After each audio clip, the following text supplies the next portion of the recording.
ke channel YouTube Bapak. Kita akan langsung saja membahas masih sama tentang mata kuliah MSCM. Kita akan membahas kali ini tentang interview candidates ya. Jadi ini sudah masuk kepada tahap selection, kita akan melakukan interview. Tapi sebelumnya kita akan tahu dulu apa itu interview ya.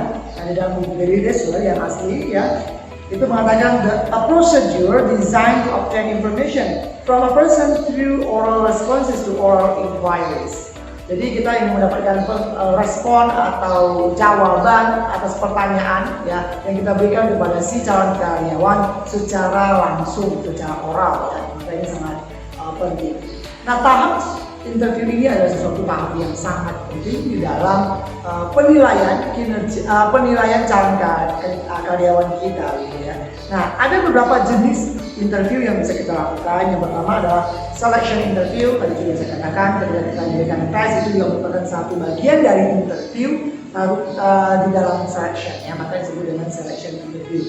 Yang kedua adalah appraisal interview, yaitu adalah kita memberikan pertanyaan-pertanyaan yang secara personal gitu ya, mengenai jawaban-jawaban yang kita berikan gitu ya, sehingga kita menilai bagaimana pengetahuan dia, bagaimana skill yang dia punya, pengalaman yang dia punya gitu ya.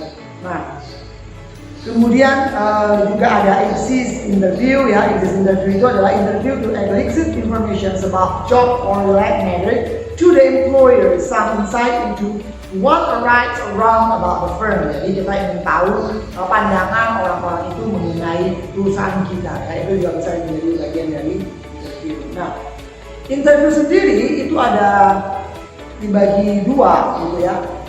Nah, ada yang terstruktur dan ada yang tidak terstruktur di dalam interview gitu ya. Nah, yang terstruktur itu adalah kita sudah menyusun atau merekap, membuat pertanyaan-pertanyaan yang akan dipertanyakan kepada calon kandidat karyawan kita gitu ya. Kita sudah tahu nih apa yang akan dipertanyakan gitu. Sekiranya dia memahami atau kita masih tahu pengetahuan dia tentang bagian yang akan dia kerjakan atau bagian yang akan dia lamar gitu ya. Itu terstruktur. Tapi juga ada yang tidak terstruktur, di mana kita bisa menanyakan suatu informasi yang dimana di luar job list kita, di dalam bukan dalam job list tapi dalam list kita gitu ya, di luar list yang sudah kita buat. Mungkin kita bertanya sesuatu yang sifatnya adalah informal, yang mungkin sesuatu yang sifatnya lebih pribadi gitu ya. Nah, itu format atau bentuk dari interview. Nah, interview sendiri gitu ya, ada beberapa teknik yang bisa kita lakukan ya. Tadi salah satunya ada terstruktur, juga ada terstruktur gitu ya. Juga bisa dilakukan dengan panel interview. Panel interview ini adalah ada beberapa orang interviewer gitu ya, orang yang interview, kemudian ada satu calon karyawan gitu ya, ditanyakan secara bersama-sama ya. Saya ada 3. Saya contoh, ada manajer SDM, ada manajer produksi misalnya, kemudian ada misalkan pemilik perusahaan gitu ya, atau ada siapa yang terlibat dalam perekrutan orang tersebut. Nah, jadi mereka yang bersangkutan ini, yang berhubungan ini akan menanyakan kepada satu calon karyawan ya, calon kandidat karyawan. Atau bisa juga dengan mass interview, jadi di interview secara ramai-ramai gitu ya, calon karyawannya banyak gitu ya, dan di interview secara ramai-ramai. Dan biasanya orang-orang yang di interview ini adalah orang-orang yang sudah lepas atau selesai seleksi gitu ya, sudah lewat dari seleksi.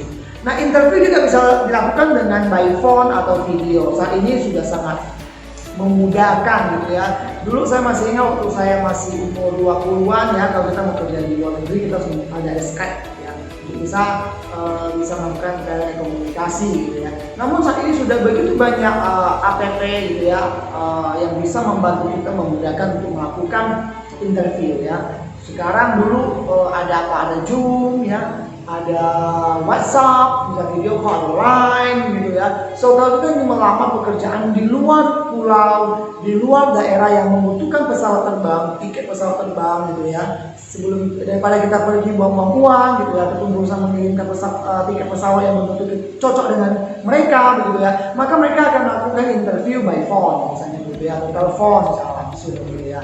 supaya mereka tidak membuang-buang uang tersebut, kecuali mereka sudah fix ya, maka mereka akan membelikan tiket pesawat atau kita beli tiket pesawat untuk terbang ke sana.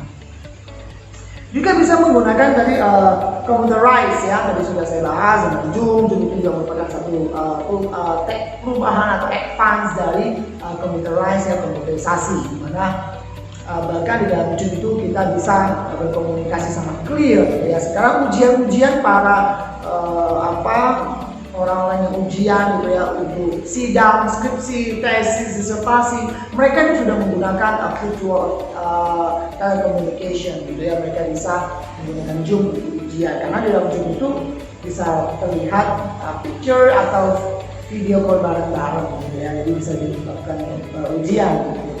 Nah, faktor-faktor apa saja yang diperlukan dalam interview? Kenapa interview itu dilakukan gitu ya? Yang pertama adalah kita perlu melihat first impression ya. Kita masih tahu orang itu bagaimana sih tampangnya, dari cara dia menjawab kita, sopan santun tidak, omongan dia itu logika tidak, pembicaraan dia itu masuk akal tidak, bagaimana dia menatap kita, bagaimana dia melihat kita, itu namanya first impression. Yang kedua adalah interview misunderstanding of the job, jadi menghindari kesalahpahaman gitu ya. Kemudian kita juga akan melihat non-verbal behavior mereka, bagaimana mereka memahami suatu tanda, bagaimana mereka menjelaskan sesuatu yang dengan gestur tubuh mereka, dengan mimik wajah mereka itu berbicara, berkomunikasi gitu ya. Kemudian kita juga bisa menilai personal attitude mereka itu bagaimana ya, dan bahkan kita juga bisa menilai perilaku mereka gitu ya. Mungkin kita juga memberikan satu action atau studi kasus bagaimana yang mereka menyelesaikan secara oral gitu ya. Dan ini menjadi sesuatu yang sangat penting ya. Interview ini Bapak katakan ini sesuatu yang sangat penting bagi keberhasilan perekrutan new employee ya, new candidate. Jadi ini sangat penting di dalam interview itu. Nah, bagaimana melakukan interview yang efektif ya? How to conduct more effective interview.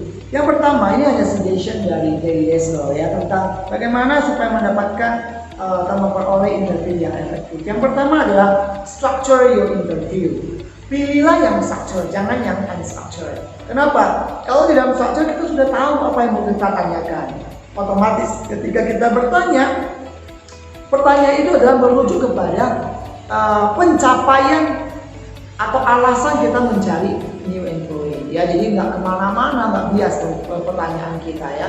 Pertanyaan kita adalah tetap stand ya, berdiri di tempat di mana kita harapkan ya. Kalau kita ingin memasukkan dia atau ada lowongan pekerjaan di bidang accounting, maka pertanyaan-pertanyaan kita adalah seputar tentang pemahaman dia tentang accounting.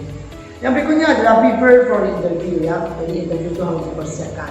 Namun saat ini saya melihat banyak perusahaan, mereka itu kalau bos-bosnya sibuk gitu ya, mereka jarang melakukan interview. Yang dipersiapkan itu jarang, jadi spontanitas ini juga tidak baik ya. So we have to prepare the interview. Ya, establish a rapport ya, jadi harus menetapkan ini kalau dia jawabannya ini kira-kira skornya berapa. Dia begini jawabannya skornya berapa ya. Kemudian kita bertanya, ask questions ya, close the interview, tutup interview, kemudian kita review hasil interview itu ya. Jadi itu adalah supaya memperoleh interview yang efektif. Baik, sekian dulu dari video Bapak mengenai interview kandidat ya. Semoga ini bermanfaat bagi kalian yang bekerja sebagai seorang manajer ataupun tentu saja kalian akan menjadi manajer ataupun menjadi seorang entrepreneur di dalam melakukan interview ya, karyawan-karyawan baru. Jadi apa yang kalian lakukan, yang paling penting adalah persiapan yang matang di dalam melakukan interview, dan kalian yang sebagai karyawan ketika ingin bekerja, perhatikan aspek-aspek di dalam interview sehingga kalian bisa diterima. Baik, semoga kalian berhasil dengan video Bapak ini, kalian bisa mempraktekannya. Dan Bapak terus ingatkan jangan lupa untuk bunyikan tanda lonceng, ya, subscribe, komen, dan share ke teman-temannya biar video ini terus bisa memberikan kontribusi bagi banyak orang. Sampai jumpa.